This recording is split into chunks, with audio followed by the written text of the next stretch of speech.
2019 헌바 43 청구인 이 사건은 피해자 보호 명령의 종류에 우편을 이용한 접근 금지에 관한 규정을 두지 아니한 가정폭력 범죄의 처벌 등에 관한 특례법 조항에 관한 것입니다. 먼저 주문을 선고하고 재판관 유남석, 이선혜, 이은혜, 문영배의 합헌 의견의 요지는 이은혜 재판관께서, 재판관 이석태, 이종석, 이영진, 김기영, 이미선의 헌법 불합치 의견의 요지는 김기영 재판관께서 설명을 하겠습니다. 주문.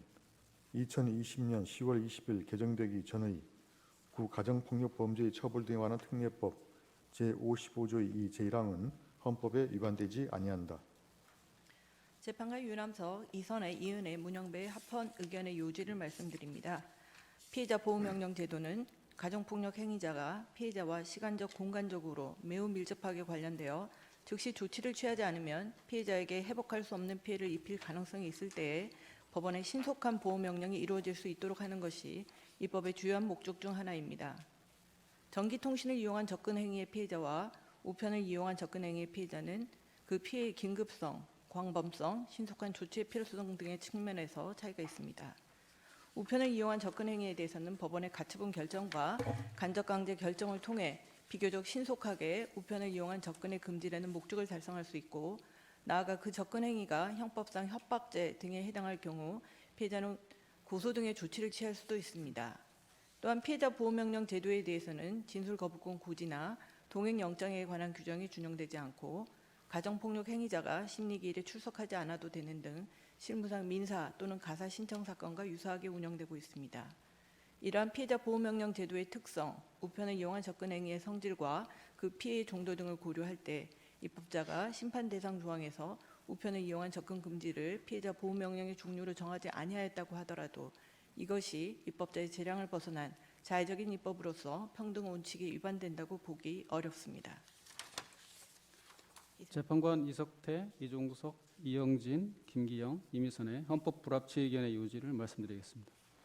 피해자 보호명령은 피해자 스스로 안전과 보호를 위한 방책을 마련하여 이를 직접 법원에 청구할 수 있도록 함으로써 피해자 보호를 강화하려는 취지로 도입되었습니다. 그러나 이 조항은 우편을 이용한 접근 금지를 피해자 보호명령에서 제외하고 있는 바, 전기통신을 이용한 접근과 비교해 볼 때 우편을 이용한 접근이 피해자의 안전에 위협이 되지 않는다거나 피해자가 심리적 압박을 덜 받는다거나 그러한 접근 금지가 피해자 보호에 실효성이 없다는 사정은 발견되지 않습니다. 합헌 의견은 피해자가 가처분 결정을 통하여 우편을 이용한 접근 금지의 목적을 달성할 수 있다고 하지만 피해자 보호명령의 경우 법원이 이행 실태를 수시로 조사하게 할 수 있고 위반한 자에 대하여 형사처벌까지 가능하다는 점에서 간접 강제만 가능한 가처분과는 구별되고 전기통신을 이용한 접근 금지도 가처분이 가능하다는 점에서 우편을 이용한 접근 금지와 차이가 없습니다.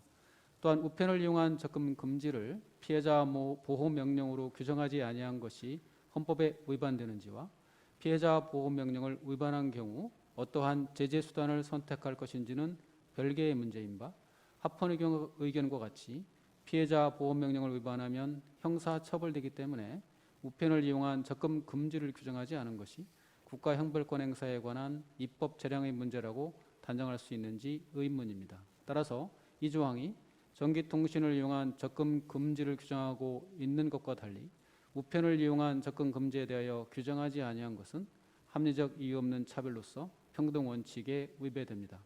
다만 심판 대상 조항의 우연성은 피해자 보호명령 자체에 있는 것이 아니라 우편을 이용한 접근 금지에 관한 규정을 두지 아니한 것에 있고, 단순 우현 결정을 하게 되면 법적 공백으로 인하여 피해자 보호명령을 할 수 있는 근거 규정이 사라지는 불합리한 결과가 발생하므로 단순 우현 결정을 하는 대신 헌법 불합치 결정을 선고하는 것이 타당합니다. 이상.